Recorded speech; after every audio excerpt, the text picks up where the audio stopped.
Werewolf पर मैंने पहले भी कई वीडियोस बनाई हैं, जिसमें मैंने फॉरेन में हुए कुछ हादसों के बारे में आपको डिटेल में अच्छे से बताया था और ये भी कहा था कि आपको भारत में ही हुए मानव भेड़िए के हादसे के बारे में भी डिटेल में बताऊंगा और ये वीडियो उसी के बारे में है। इसमें मैं ऐसे रियल लाइफ इंसिडेंट के बारे में बताने वाला हूँ जो भारत में ही हुआ था और ये भी बताऊंगा कि कैसे इस घटना ने हमारे इतिहास में एक गहरा छाप छोड़ दिया। तो चलो अब जानते हैं कि भारत के किस राज्य या शहर में वेयरवुल्फ को देखा गया था। जब किसी वेयरवुल्फ ने इतने लोगों को मार दिया तो पुलिस ने कुछ क्यों नहीं किया? इस घटना की पूरी सच्चाई क्या है? और बचपन में जो वेयरवुल्फ यानी कि भेड़िया मानव की कहानियां हम अपने दादा दादी से सुना करते थे, क्या वो सच थी? और क्या कोई भेड़िया मानव या वेयरवुल्फ आज भी एग्जिस्ट करते हैं?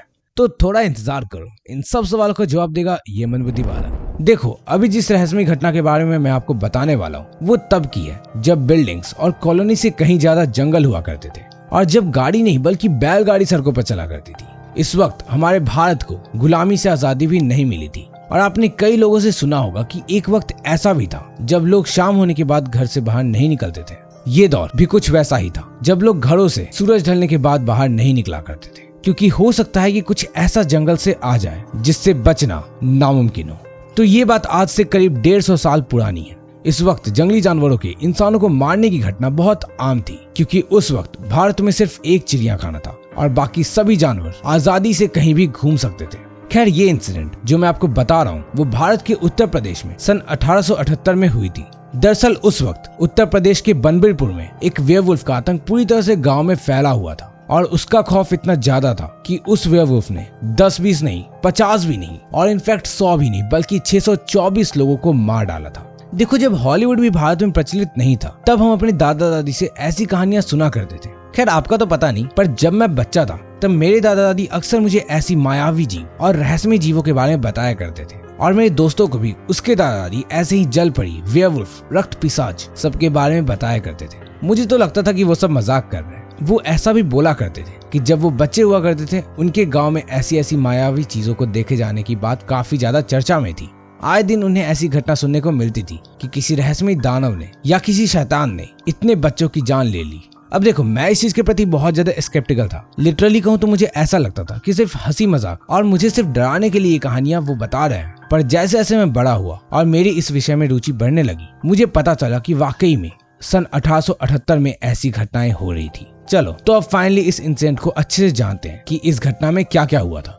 तो इस घटना के अनुसार उत्तर प्रदेश के बनबीरपुर गांव में और उसके आसपास के इलाकों में वेयरवुल्फ का राज था। वो आदमखोर भेड़िए इंसानी बच्चों को पकड़कर मारकर खा जाते थे। इस वक्त फोन वगैरह कुछ भी नहीं हुआ करती थी, तो लोगों को एक दूसरे को इन्फॉर्म करने में भी काफी परेशानी का सामना करना पड़ता था और साथ में लोग काफी संभल कर अपने घरों से बाहर निकलते थे या फिर उस काम की बहुत ज्यादा इंपॉर्टेंट होने पर 3-4 दोस्तों के साथ ही बाहर निकला करते थे। और बच्चों को घर से बाहर निकलने पर पूरी तरह से मनाही थी, क्योंकि ज्यादातर ये आदमखोर भेड़िए बच्चों को ही अपना शिकार बनाते थे। इस दौर में घर के बड़े घर की सेफ्टी के लिए रात में लाठी डंडे लेकर पहरा देते थे, पर इतना ज्यादा सजग रहने के बावजूद आदमखोर भेड़िए अपना शिकार किसी न किसी को बना ही लेते थे। जब इन हमलों की वजह से एक एक दिन करके कई लोगों की जान चली गई, तब ब्रिटिश सरकार हरकत में आई और जब पुलिस ने लोगों से इस बारे में डिटेल में पूछा तो लोगों ने बताया कि इतने सारे लोगों को मारने वाला ये कोई मामूली भेड़िया नहीं बल्कि एक मानव भेड़िया यानी कि वेयरवुल्फ है। मतलब कि आधे इंसान और आधे भेड़िए। और इसका अंदाजा आप खुद भी लगा सकते हो कि 624 लोगों को मारना किसी नॉर्मल जानवर के लिए इम्पॉसिबल जैसा है।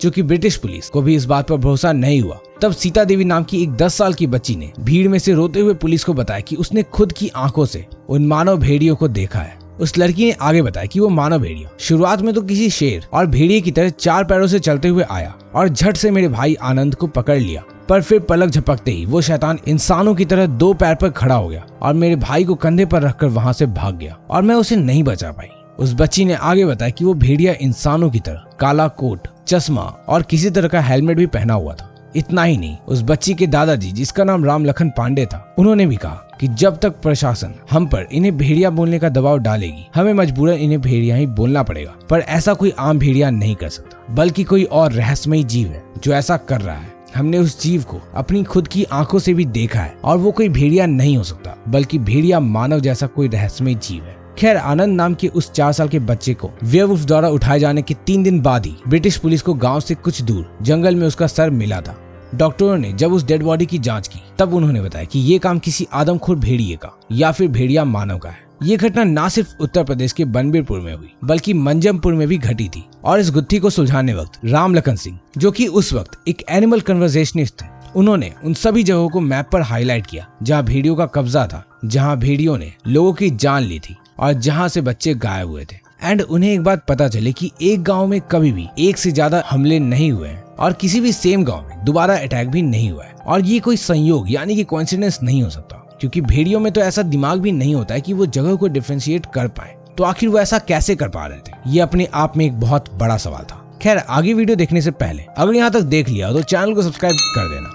Back to the topic. Villagers ने ये भी बताया कि ये सभी हमले मिडनाइट यानी कि आधी रात से 4 बजे सुबह सूरज निकलने से पहले तक ही होती है। और 1878 में घरों के अंदर गर्मी और गाँव में खप्पड़ के घरों में सोने की जगह ज्यादातर लोग घरों के बाहर खुले आसमान के नीचे चारपाई पर सोते थे, जिससे वो इस मानव भेड़िए का इजी टारगेट भी बन जाते थे। इस घटना ने लोगों को इतना ज्यादा डरा दिया था कि गांववासी अजनबियों के खिलाफ हो गए थे और जो भी नया चेहरा उस गांव में दिखता था ये उन्हें मार देते थे। ऐसा करके करीब 20 लोगों की मॉब लिंचिंग भी हुई और इन सभी वजह से 150 लोगों को अथॉरिटीज ने गिरफ्तार भी किया। राम लखन सिंह, जो कि एक एनिमल कन्वर्सेशनिस्ट थे और जिन्होंने इंसानों को मारने वाले ऐसे सस्पेक्टेड वुल्व्स को मारने की कोशिश को लीड किया था, उन्होंने बताया कि ये घटना सिर्फ भारत के इतिहास में नहीं बल्कि पूरे विश्व में सबसे कम एरिया में भेड़ियों द्वारा मारे जाने लोगों की संख्या में सबसे ज्यादा बड़ी घटना है। उन्होंने इस संदेह में 1000 लोगों के साथ मिलकर कई सारे शिकार पर गए और शॉटगन, लाठी डंडों के जरिए कई भेड़ियों को मारा भी। पर यह घटना खत्म नहीं हुई और कई दिनों बाद जिस तरह से अचानक से ये घटना शुरू हुई थी, एक दिन ये घटना रुक भी गई। इस घटना का इम्पैक्ट इतना ज्यादा बड़ा था कि इसके बाद लोगों ने जंगली जानवरों की जगह को इंसानों की जगह से अलग करने की डिमांड की।